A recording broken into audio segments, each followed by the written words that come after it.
বন্ধুরা, চোখ বন্ধ করুন আর কল্পনা করুন এক স্বপ্নের জগতের, যেখানে পাহাড়ের সাথে মেঘের মিতালি, ভোরের সূর্যোদয়ের স্নিগ্ধতা আর সন্ধ্যার সূর্যাস্তের অসাধারণ দৃশ্য আপনার মনকে ভরিয়ে দিবে। কখনো মেঘে ঢাকা, কখনো ঝলমলে রোদ, উজ্জ্বল রোদ, আবার কখনো হঠাৎ বৃষ্টির ছোঁয়ায় সতেজ। এই আঁকাবাঁকা উঁচু নিচু পাহাড়ের বুকে প্রকৃতির এক অনন্য রকম খেলা। রিসোর্টের রুমের বারান্দা থেকে মেঘ ধরার সে এক অন্যরকম অনুভূতি, যা আমি আপনাদের সাথে আসছি। হ্যালো ভিউয়ার্স, আসসালামু আলাইকুম। Welcome to another blog with Zaif. আপনারা গেস করেন কোথায় যাচ্ছি? নিশ্চয়ই বান্দরবান। আর বান্দরবান যাচ্ছি হচ্ছে আমাদের বেশ কিছুদিনের প্ল্যান ছিল যে আমরা বেড়াতে যাব, কিন্তু কোথায় যাব এরকম কোনো প্ল্যান ছিল না। যেহেতু আজকে আমরা বান্দরবান যাচ্ছি, আশা করি সম্পূর্ণ ভিডিওটি দেখবেন। আর কোথায় থেকেছি, কী খেয়েছি আর কেমন খরচ পড়লো, কোন রিসোর্টটা আপনাদের জন্য পারফেক্ট, আমি সেটা দেখাবো। যেহেতু গাজীপুর থেকে যাব, তাই বোর্ডিং বাস দিয়েছিলাম আব্দুল্লাহপুর থেকে, আর রবি এক্সপ্রেসের মিনি গাড়ি এসে আমাদের আব্দুল্লাহপুর থেকে নিয়ে যায় আরামবাগ। যাক, আলহামদুলিল্লাহ, অবশেষে আমাদের গাড়ি চলে আসছে। গাড়ি কথা ছিল যে 11:45-এ ছাড়বে, আর এখন বাজে 11:45 বাজে। ওরা বলছিল যে দেরি হতে পারে 15-20 মিনিট, কিন্তু ওরকম দেরি নাই। এখান হতে কক্সবাজার, রাঙামাটি, বান্দরবনের যে লাক্সারিয়াস গাড়িগুলো আছে এখান থেকেই ছাড়ে। হায়দ্রাবাদ, আরামবাগ হতে বেশ কিছু গাড়ি বান্দরবন যায়, তার মধ্যে Hanif, Shyamoli, Saint Martin, Robi, Hyundai express, Saudia coach service. আর বান্দরবন যেতে হলে আপনাকে জনপ্রতি খরচ করতে হবে 870 টাকা থেকে 1800 টাকা পর্যন্ত। বোর্ডিং বাস হচ্ছে, সিট নম্বর হচ্ছে আমাদের 5টা, E1 দেন, আরেকটা আছে এটা F3। হ্যাঁ, বান্দরবান। যদি ফিনান্সিয়াল খুব বেশি সমস্যা না থাকে, লং জার্নিগুলোর ক্ষেত্রে আমি বলবো অবশ্যই বিজনেস ক্লাস গাড়িগুলো ইউজ করবেন, কারণ গাড়িগুলো অনেক বেশ বড় আর ওদের সিটগুলি অনেক কমফোর্টেবল থাকে আর আরাম করে শুয়ে যাওয়া যায়। এই হচ্ছে মূলত সেন্ট মার্টিনের রবি এক্সপ্রেস। অন্যান্য লং জার্নি গাড়িগুলো যে জায়গায় 36টা সিট থাকে, আর এর মধ্যে থাকে মাত্র 28টা সিট, তাই বুঝতেই পারছেন মূলত মোটামুটি একটা বেশ কমফোর্টেবল একটা জার্নি হয়। লং জার্নির কোচগুলির মধ্যে বরাবরই আমার খুব পছন্দের হচ্ছে স্ক্যানিয়া, হুন্দাই, বলবো। আর আমার অনেকবার ট্রাভেল করা হয়েছে হুন্দাই দিয়ে, আমি স্ক্যানিয়াতে বেশ কয়েকবার গিয়েছি, এই জন্য আমি বরাবরই স্ক্যানিয়া বা হুন্দাই কি সাজেস্ট করি। যাক, অবশেষে আমাদের গাড়ি আল্লাহর নাম নিয়ে চলতে শুরু করলো। মতিঝিলের শাপলা দেখা যাচ্ছে এটা। আমরা ঢাকা থেকে বের হওয়ার সাথে সাথে গুড়ি গুড়ি বৃষ্টি শুরু হয়ে গেল। গাড়ি থেকে গুড়ি গুড়ি বৃষ্টি দেখতে ভালোই লাগছিল, আর আমাদের গাড়ি চলছিল সনসন গতিতে। তখন 1:50, আর আমাদের গাড়ি গিয়ে থামে কুমিল্লার বিখ্যাত হোটেল জমজম হোটেলের সামনে। আর আমাদের গাড়িতে আমাদের সময় দেয় 20 মিনিট কিছু খাওয়ার জন্য বা যার যেই জরুরত আছে শেষ করার জন্য। আমরা যেহেতু আব্দুল্লাহপুর থেকে খেয়ে উঠেছি, আর আমাদের খুব বেশি কিছু খেতে হয়নি। আর জাইব জিয়ানকে যেহেতু প্রায় 7-8 ঘন্টার রাস্তা, জাইব জিয়ানকে আমরা এখান থেকে খাওয়াইনি। খাবারের মান খুব একটা ভালো ছিল না, তবে হাই রোডের পাশে যে হোটেলগুলো আছে ওইগুলো খাবার খেতে হলে আগে অবশ্যই দাম জিজ্ঞেস করে খাবেন, তা না হলে প্রতারিত হবে। বাবা, কোথায় যাচ্ছ? বান্দরবানে চলো। রিভাত প্রীতির হচ্ছে F3, F4। জাইফ সবচেয়ে বেশি কমফোর্টেবল জার্নি ছিল জাইফের জন্য। জাইফ আলাদা একটা সিটে বসেছিল, আর পুরো রাস্তাটা সে ঘুমিয়ে গেছে। আর সকালবেলা উঠে বলে সে, আমি তো ঘুমাইতেই পারিনি সারা রাত। গাড়িতে অনেকেই ঘুমিয়ে যাচ্ছিল, কিন্তু আমরা যারা রাতে জার্নিতে ঘুমাতে পারি না, তাদের জন্য রাতের জার্নিটা আসলে খুব কষ্টকর। যাই হোক, মাইকে যখন ফজর আজান দিচ্ছিল, তখন আমাদের গাড়ি চট্টগ্রাম শহরের ভিতর দিয়ে যাচ্ছিল। আর একটু পরে ফজর আজান শুনে একটু আনন্দ লাগছিল যে আর বেশি সময় লাগবে না বান্দরবন যেতে। আমাদের গাড়ি যখন কর্ণফুলী সেতুর কাছাকাছি পৌঁছায়, তখন চারদিক একবারে পরিষ্কার হয়ে গেছে, সবকিছু দেখা যাচ্ছিল, অন্ধকার কেটে গিয়েছে। আর আমি একটু সামনে গিয়ে বসি কর্ণফুলী ব্রিজটা দেখার জন্য। আমরা যখন কুয়াকাটা গিয়েছিলাম, এরকম একটা ব্রিজ দেখিয়েছিলাম কুয়াকাটা। আলহামদুলিল্লাহ, আমরা প্রায় দীর্ঘ 7 ঘন্টা জার্নির পরে অবশ্যই চলে আসছি। কোথায় এসছি বাবা?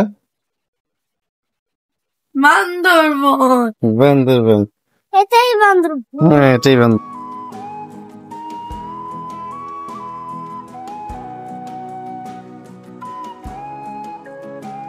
আমরা নেমেছি বান্দরবন শহরের থেকে প্রায় 4 কিলোমিটার আগে গোল্ডেন বুদ্ধা টেম্পলের সামনেই, আর গোল্ডেন বুদ্ধা টেম্পলের পেছনেই আমাদের রিসোর্ট।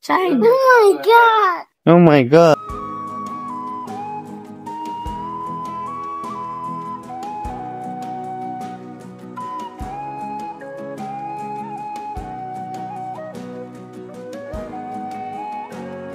আমরা রিসোর্টে চেক ইন করি, কিন্তু আমাদের জন্য কোনো স্পেশালি ওদের এখানে কোনো ব্রেকফাস্ট ছিল না। আর রিসোর্টগুলি মূলত আপনি যদি কোনো খাবার খেতে চান বা ব্রেকফাস্ট করতে চান বা লাঞ্চ করতে চান, তাহলে অবশ্যই আগে থেকে অর্ডার করে রাখতে হয়।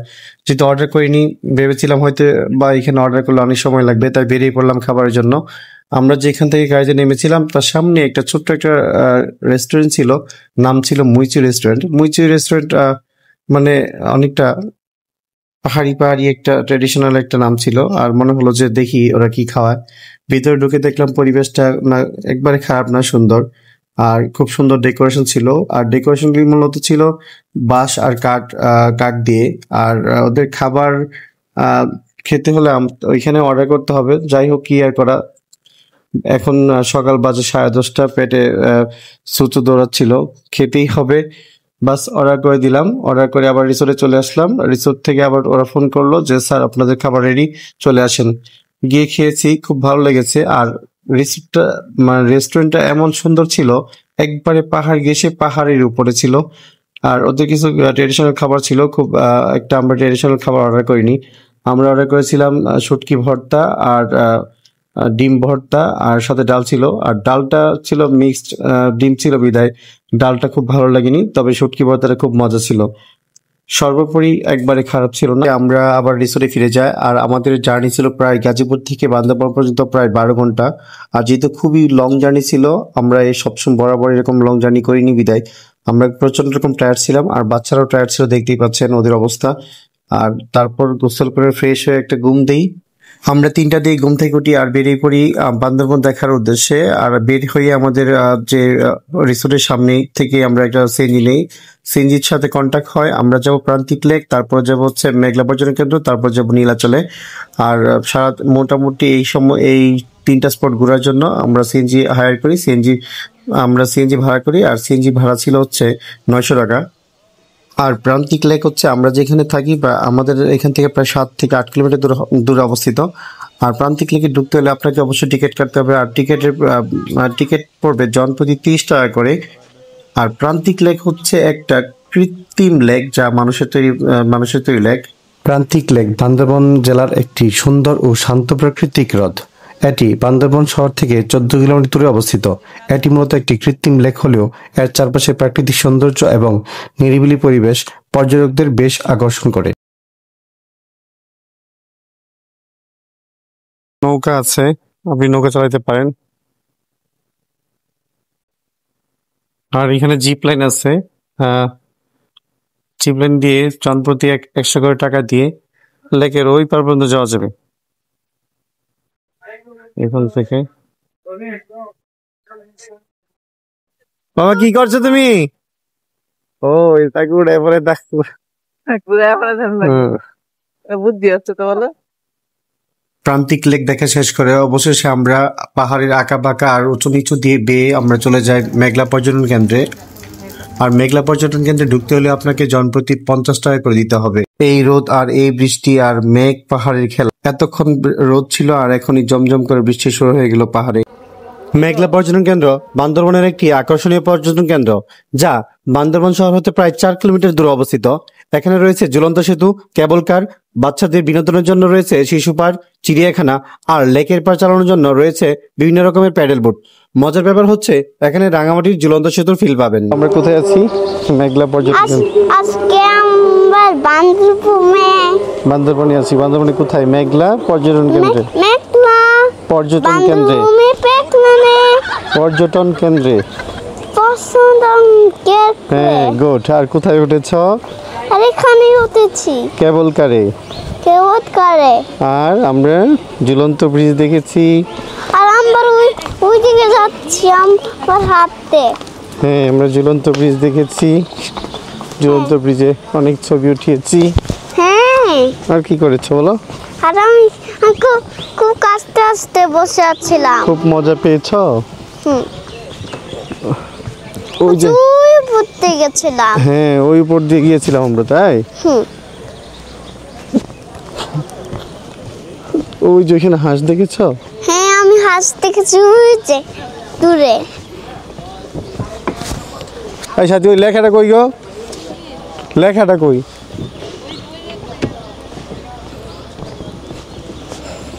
চলো চলো।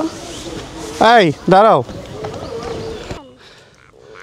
মেঘলা পর্যটন কেন্দ্রে নিচ থেকে আমরা উপরে উঠতেছি জিহানকে কোলে নিয়ে। I am the Hulk, yes. Meghla পর্যটন কেন্দ্র ঘোরা শেষ, এখন আমরা যাচ্ছি নীলাচল, আর এই হচ্ছে পাহাড়ি রাস্তা।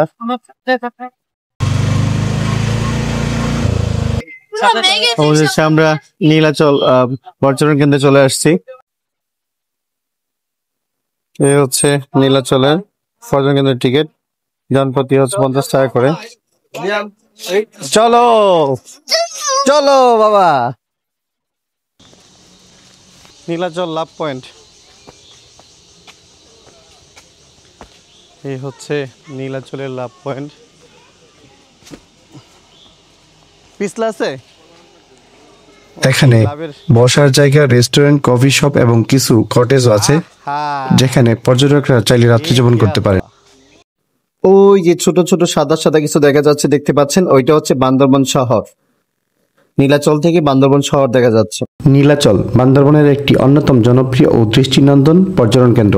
এটি বান্দরবান শহর থেকে 4.1 কিলোমিটার দূরে একটি পাহাড়ের চূড়ায় অবস্থিত। সমুদ্রপৃষ্ঠ থেকে এর উচ্চতা 1600 ফিট। নীলাচলকে বাংলার দার্জিলিং নামেও ডাকা হয় কারণ এখান থেকে মেঘ ও পাহাড়ের মনোরম দৃশ্য উপভোগ করা যায়, যা দার্জিলিং এর প্রাকৃতিক দৃশ্যের কথা মনে করিয়ে দেয়। নীলাচলের প্রধান আকর্ষণগুলো হলো মেঘে ঢাকা দৃশ্য।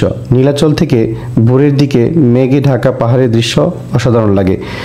মেঘগুলো যেন আপনার হাতের কাছেই ভেসে বেড়াচ্ছে বলে মনে হয়। বিশেষ করে বর্ষাকালে এই দৃশ্য আরো বেশি মনমুগ্ধকর হয়। এখান থেকে সূর্যোদয় এবং সূর্যাস্তের দৃশ্য খুবই মনোমুগ্ধকর। আকাশের রং যখন কমলা, লাল আর গোলাপিতে ভরে যায় তখন তা এক অসাধারণ অনুভূতি দেয়।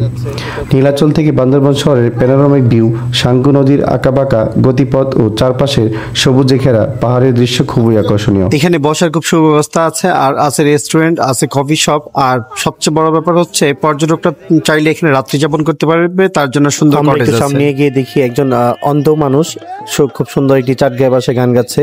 ভাবি অ্যাঙ্কার লাগে রাত্রিবেলা শোয়াইলে মনে হয় কি আমার তাবিজ করে আছে।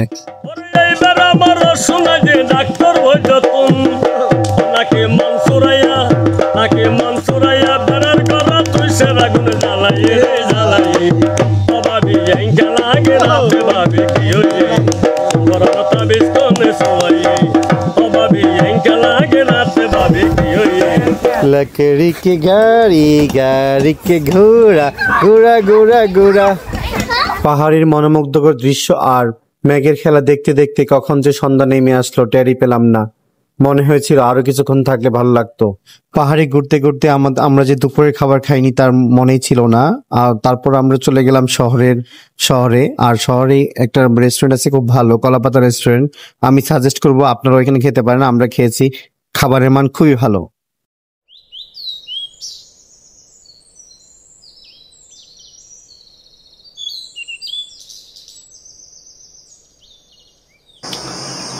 গুড মর্নিং বান্দরবান, এখন বাজে সকাল 5টা, আর এই হচ্ছে আমাদের বারান্দা থেকে পাহাড়ের ভিউ।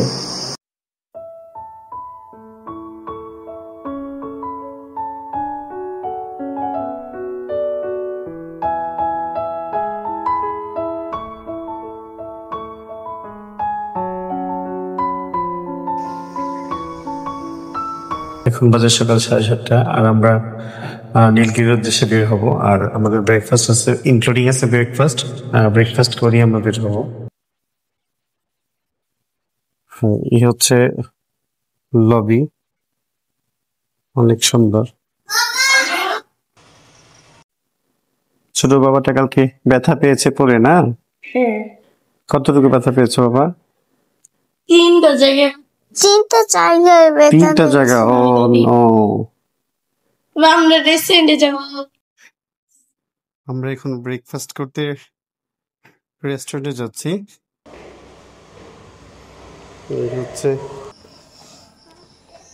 এই হচ্ছে ওনাদের রেস্টুরেন্ট। হ্যাঁ, প্রকৃতির মধ্যে বসে ব্রেকফাস্ট করে আর কি।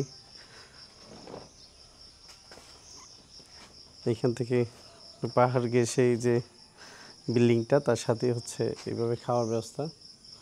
বাবা হ্যালো বলো, হ্যালো। আমরা অপেক্ষায় আছি ব্রেকফাস্টের জন্য। ওরা এখন নামেনি, ওরা নামলে আমরা ব্রেকফাস্ট করে আমরা নীলগিরির উদ্দেশ্যে বের হব। নীলগিরি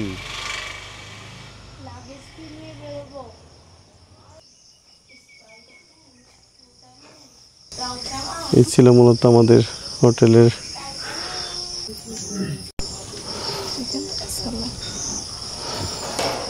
এই হচ্ছে সকালবেলা ব্রেকফাস্ট, খিচুড়ির সাথে চিকেন কারি। কি খাচ্ছ? আমি অলরেডি খাওয়া শুরু করে দিয়েছি। হুম, আমি অলরেডি খাওয়া শুরু করে দিয়েছি। কি খাচ্ছ তুমি? মজা হয়েছে। আমরা বের হচ্ছি নীলগিরির উদ্দেশ্যে। আমাদের গাড়ি অলরেডি চলে আসছে, গতকাল কোনো সাথে কথা বলা ছিল। চলো। হোটেল হিল ভিউ এর সামনে একটা তেলের পাম্প আছে, এখান থেকে আমাদের সিএনজি তেল নিয়ে নেয়।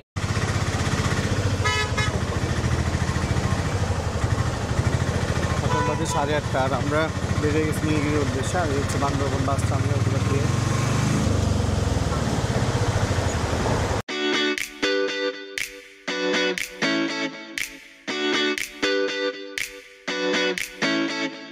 পাহাড়ি উঁচু নিচু আর আঁকাবাঁকা রাস্তা দিয়ে আমাদের সিএনজি চলে দ্রুত গতিতে, কিন্তু মাঝে মাঝে সিএনজির স্পিড কমে যাচ্ছে। কারণ হচ্ছে উঁচুতে উঠতে গেলে সিএনজির স্পিড কমে যাচ্ছে, আর সিএনজি তার মিলনসরি পুলিশ চেকপোস্টে। আমরা এখন আছি মিলনসরি পুলিশ চেকপোস্টে, আর এখান থেকে পুলিশকে আপনার সকল তথ্য নিয়ে নিতে হবে। আর এই হচ্ছে সাঙ্গ নদী। ও ভিউ।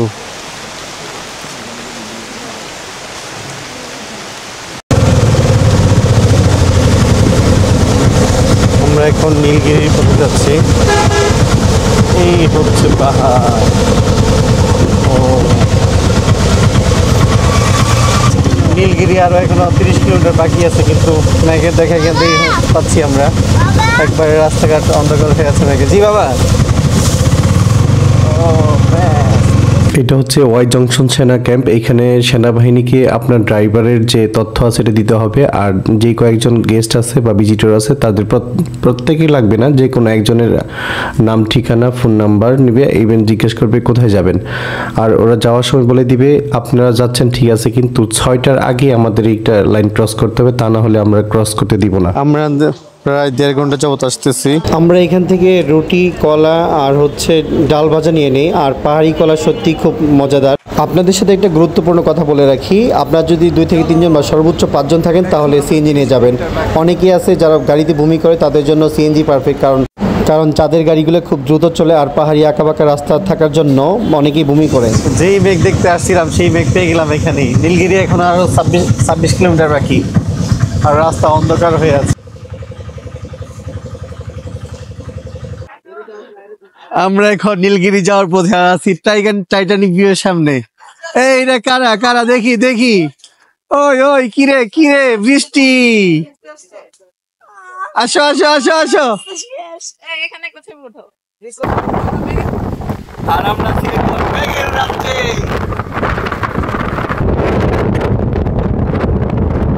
আল্লাহু আকবার।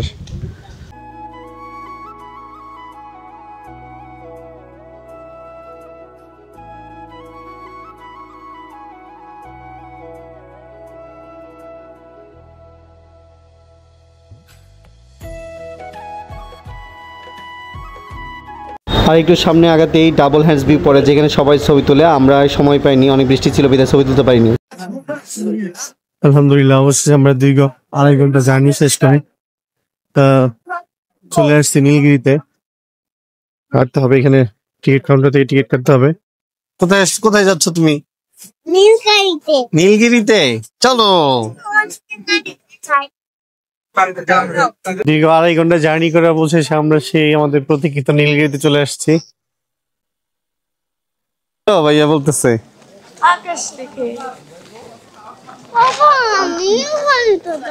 এটা তো নীলগিরি না। আমরা নীলগিরি আসছি, কিন্তু সমস্যা হচ্ছে জিয়ান চাচ্ছিল সে নীলগিরি যাবে। নীলগিরি তাই আসার পরও সে অসহ্য হয়ে গেছে যে আমরা নীলগিরি যাব।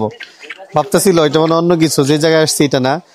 অনেক বিরক্ত করছিল। অবশেষে একটা খেলনা কিনে দেওয়ার পর সে চুপ হয়েছে। বাবা কেমন লাগছে বলো তো জাইফ? ভালোই তো সিএনজিতে। সিএনজি জার্নিতে একটু কষ্ট লাগবে, অনেক লম্বা জার্নি করছি না আমরা, তাও পাহাড়ে।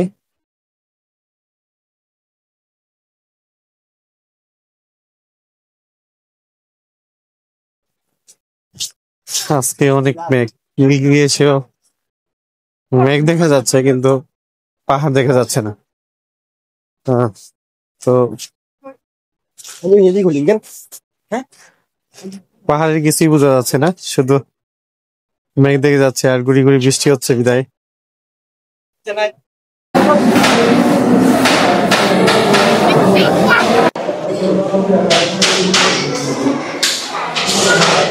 আজকে অনেক মেঘ থাকা আর বৃষ্টি হচ্ছে বিদায় আমরা আসলে নীলগিরির যে পাহাড়ের যে সৌন্দর্য দেখতে পারতেছি না, অনেক বৃষ্টি হচ্ছে বাইরে।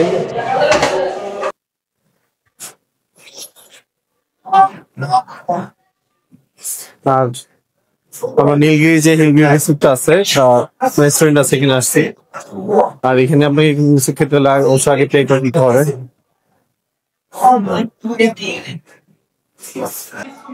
চা কত করে, কফি কত করে সাথে?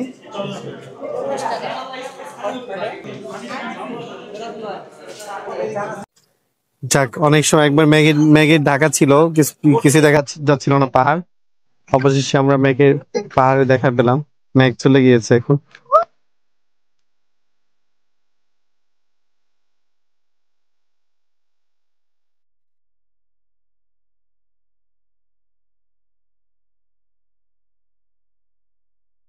নীলগিরিতে এসে একবারই মন খারাপ হয়ে গেছিল, এখানে মেঘ দেখা যাচ্ছিল না।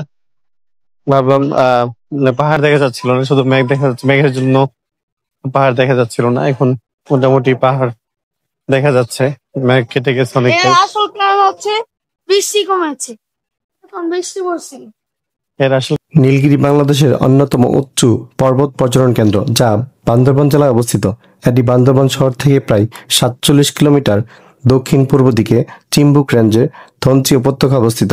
সমুদ্রপৃষ্ঠ থেকে এর উচ্চতা প্রায় 2200 ফুট। এটি বাংলাদেশের সবচেয়ে উচ্চ সড়ক পথ বটে। নীলগিরি থেকে সূর্যোদয় এবং সূর্যাস্তের অসাধারণ দৃশ্য উপভোগ করা যায় এবং এর চারপাশে মেঘে ঢাকা পাহাড়ের দৃশ্য পর্যটকদের মুগ্ধ করে। বর্ষাকাল এবং শীতকালের সকালে নীলগিরি মেঘে ঢাকা থাকে, মেঘেরা যেন হাতের কাছে খেলা করে বেড়ায়, যা এক অসাধারণ অভিজ্ঞতা দেয়। এখান থেকে চারপাশে বিস্তৃত পাহাড় সারি, মিজোরাম পাহাড়, সাঙ্গু নদীর বাঁক এবং বিভিন্ন উপজাতি গ্রাম দেখা যায়। নীলগিরি থেকে সূর্যোদয় এবং সূর্যাস্তের দৃশ্য খুবই মনোরম, বিশেষ করে ভোরের আলোয় তখন মেঘ আর পাহাড়ের সংমিশ্রণ ঘটে, তখন তা এক অপার্থিব সৌন্দর্য সৃষ্টি করে। বাংলাদেশ সেনাবাহিনীর পরিচালিত হয় নীলগিরি একটি অন্যতম নিরাপদ ও পরিচ্ছন্ন পর্যটন কেন্দ্র। এখানে কিছু কটেজ রয়েছে যেখানে পর্যটকরা রাত্রি যাপন করতে পারেন, তবে কটেজগুলো থাকতে চাইলে অবশ্যই 1 মাস আগে থেকে আপনাকে বুকিং করে আসতে হবে।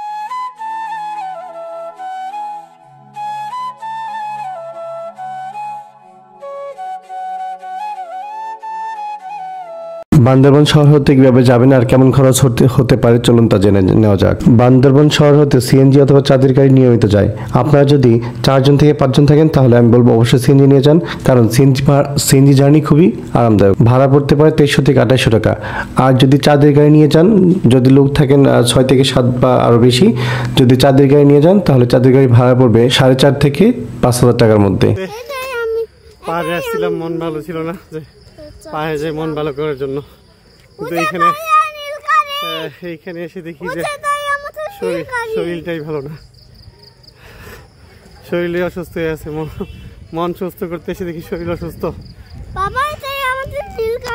পাহাড়ে আসছি আর পাহাড়ি ফল খাবো না তা তো আর হয় না। আগে থেকে ইচ্ছা ছিল পাহাড়ি ফল খাবো, আর এখানে ছিল কলা, ছিল পেঁপে, ছিল তেঁতুল ছিল, তেঁতুল নিয়েছিলাম। আর আমরা পেঁপে খেয়েছিলাম, আশা করি আপনারাও খাবেন। পাহাড়ে যেহেতু গিয়েছেন, পাহাড়ের ফল না খেলে হয় না।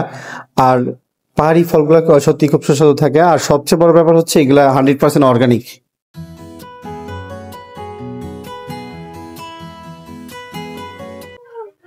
আমরা এখন আছি চিম্বুক পর্যটন কেন্দ্রে, বান্দরবনে। নীলগিরি পরে আমরা আসছি চিম্বুক পর্যটন কেন্দ্রে।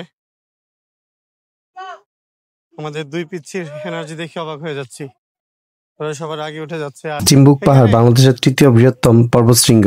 বান্দরবান জেলার অন্যতম জনপ্রিয় পর্যটন কেন্দ্র।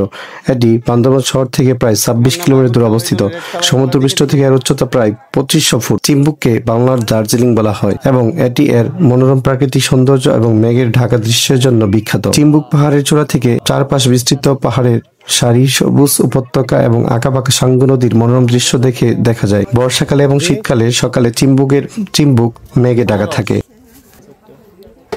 2টা 50 টাকা রাখা যায় না?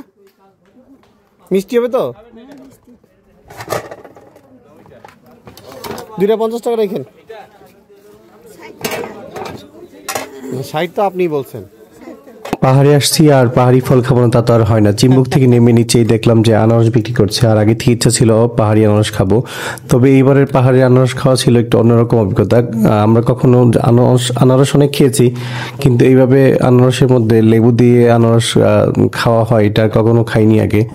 আর এটার স্বাদ ছিল খুব, মানে এটার মজা ছিল অসাধারণ। অবশেষে আমরা বান্দরবনের লাস্ট যে স্পট শৈলপ্রপাত ঝর্ণা চলে আসছি। আর শৈলপ্রপাত হলো একটি প্রাকৃতিক ঝর্ণা যা বাংলাদেশের বান্দরবান জেলায় অবস্থিত। এটি বান্দরবান শহর থেকে প্রায় 8 কিলোমিটার দূরে অবস্থিত এবং বান্দরবান থানচি সড়কের পাশে অবস্থিত।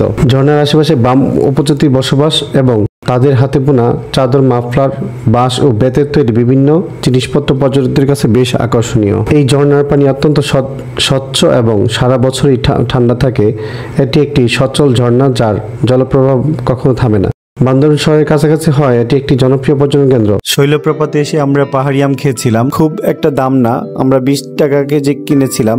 তবে পাহাড়ি আম গুলি কেমন জানি ঝাঁঝালো লাগে। জিজ্ঞেস করতেই বললো যে এগুলো হচ্ছে বার্মিস আম। আমরা যেটা সমতলে যে আমগুলো খাই যত মিষ্টি থাকে, আসলে এত মিষ্টি না। এবার আমরা আবার শহরে চলে আসি, আর আমরা যে আগে যে রেস্টুরেন্টে খেয়েছিলাম কলাপাতা রেস্টুরেন্ট, সেই রেস্টুরেন্টে আবার খেতে যাই। আর মোটামুটি বান্দরবান শহরের মধ্যে আমার মনে হয় সবচেয়ে বেস্ট আর সবচেয়ে ভালো খাবারের মান যদি থাকে, অথেন্টিক খাবার আপনি কলাপাতা রেস্টুরেন্টে পাবেন। আমি বলবো যে বান্দরবান গেলে আর যারা শহরে থাকবেন, আর আমি বলবো যদি স্বল্প টাকার মধ্যে কোথাও খেতে চান তাহলে কলাপাতা রেস্টুরেন্টে খান। খাবারগুলো খুব মজা ছিল, সুস্বাদু ছিল, আর খুব বেশি একটা দাম নেয়নি, মানে একটা রিজনেবল প্রাইস যেটাকে বলে আর কি। আমরা বোয়াল মাছ নিয়েছিলাম, মুরগির মাংস নিয়েছিলাম, আর সাথে ভর্তা ছিল। আর আমরা অ্যাডাল্ট ছিলাম হচ্ছে 4 জন, বাচ্চা সহ। আলহামদুলিল্লাহ খুব ভালো খেয়েছি, খুব একটা বেশি বিল হয়নি, মাত্র 1200 টাকা বিল হয়েছিল। তার মানে মোটামুটি একটু ভালো খাবার আর রিজনেবল প্রাইস। আমাদের রিসোর্টটা হচ্ছে এটা, ওই যে দেখা যাচ্ছে এই যে রুমটা দেখা যাচ্ছে মাঝে যেটা, এটা হচ্ছে আমাদের রুম। আর সাথে পুরাটাই পাহাড়, যদিও রাতের বেলা খুব ভালো দেখা যাচ্ছে না, তো আসলে অনেক সুন্দর। আর এটা হচ্ছে মূলত গোল্ডেন টেম্পল যেটা বলে, স্বর্ণ মন্দির। আর স্বর্ণ মন্দিরের ঠিক অপোজিটে পাশ দিয়ে যে রাস্তাটা গেছে, এটি হচ্ছে আমাদের। আমরা রিসোর্টে এসে বেশ আড্ডা জমাই, চা আর সাথে ছিল মুড়ি, চানাচুর ছিল। খুব মজা করে সময় কাটিয়েছি পুরো সন্ধ্যাটা। আর আমরা যে রাতে খাবার খাবো সেই জন্য আগে আমাদের অর্ডার করতে হয়েছে রিসোর্টে। আর আমরা অর্ডার করেছিলাম ব্যাম্বু চিকেন, সাথে ছিল মাছ, ভুনা মাছ ছিল। বিশেষ করে পাহাড়ে আসলে সবাই মূলত ট্র্যাডিশনাল খাবারগুলো খেয়ে থাকে। আর আমরা বারবার বলেছিলাম, যাই ব্যাপারটা শুনেছিল যে ব্যাম্বু চিকেন নাকি স্পেশাল এখানকার, বা বান্দরবান আসছেন ব্যাম্বু চিকেন খাবেন না, এরকম একটা ব্যাপার ছিল তার মধ্যে। সে দুপুর থেকে বায়না ধরেছিল আমি কিন্তু ব্যাম্বু চিকেন খাবই। কিন্তু আমরা ব্যাম্বু চিকেন খেতে গিয়ে যা দেখলাম, আসলে আমরা যারা এইসব খাবার খেয়ে অভ্যস্ত না, এটা তাদের জন্য না, আসলে এটা পুরো খাবারটাকে মিস করে দেয়। মানে আমার কি মনে হয় যে টেস্টটাই নষ্ট করে দেয়। আর তাতে দেখা যাচ্ছে যে আপনার কিছু টাকা খরচ হবে, কিন্তু আপনি যে সে আসল যে একটা স্বাদ আছে ওইটা পাবেন না। আর ওরা স্পেশালি ব্যাম্বু চিকেনটা করতে চায়, সেরা ওরা কি করে, আগে চিকেনটা সিদ্ধ করে তারপর জাস্ট বাঁশের মধ্যে ভরে একটু আগুন দিয়ে ভাঁজটা পুড়ায় বলে যে আপনাদের ব্যাম্বু চিকেন এটাই। তো বন্ধুরা, আজ আর নয়, দেখা হবে অন্য কোনো দিন অন্য কোনো ব্লগ ভিডিওতে। আর আরেকটা কথা বলে রাখি, আমি যেহেতু নতুন ব্লগিংয়ে, আর আমাকে আপনারা সবাই আশা করি সাপোর্ট করবেন, আর আমার চ্যানেলটা সাবস্ক্রাইব করে রাখবেন, আর ভালো লাগলে লাইক কমেন্ট আর শেয়ার করবেন। Thank you.